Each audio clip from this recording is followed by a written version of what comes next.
नमस्कार श्रोता बंधु, स्वागत करुछि डिवाइन वर्ल्ड को। जीवन रे समस्ते केबे ना केबे कठिन परिश्रमर सम्मुखीन हुअन्ति। केबे सफलता देरी रे आसे तो केबे आमर परिश्रमर फल तुरंत मिले नाही। सेतेबेले मन भांगी जाइथाए, धैर्य हराई थाए। किंतु श्रीमद् भगवत गीता आमको एक महान शिक्षा दी थाए, धैर्य रख, कर्म कर, फल चिंता करनी। कुरुक्षेत्र युद्ध भूमि रे जेतेबेले अर्जुन निराश होई अस्त्र त्याग करने चाहूथिले, सेतेबेले भगवान श्रीकृष्ण तांको सर्वोत्तम ज्ञान देइथिले। श्रीकृष्ण कहिथिले, तुमर अधिकार केवल कर्म उपरे अछि, फल उपरे नुहे।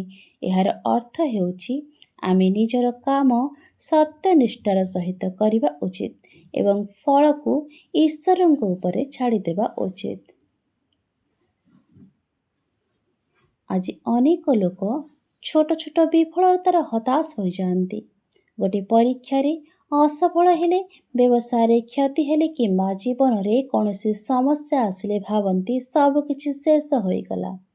किंतु गीता कहे, अंधकार परे आलोक निश्चित आसे। जेपरी राति परे सकाळ आसे, सेही परी कष्ट परे सुख मध्य आसे। धैर्य हेउछि सफलतार मूल मंत्र। गोटे चाषी बीज बुणिबा परे प्रतिदिन धैर्यर सहित अपेक्षा करे। से जाने जे फसल गोटे दिन रे बड़ हेबो नाही। सेही परी आमर परिश्रमर फल मध्य समय आसले निश्चित मिलिबो। जदि आमे मझी रास्ता रे हार मानि नेबा, तेबे सफलता आम हातरू खसी जिवो।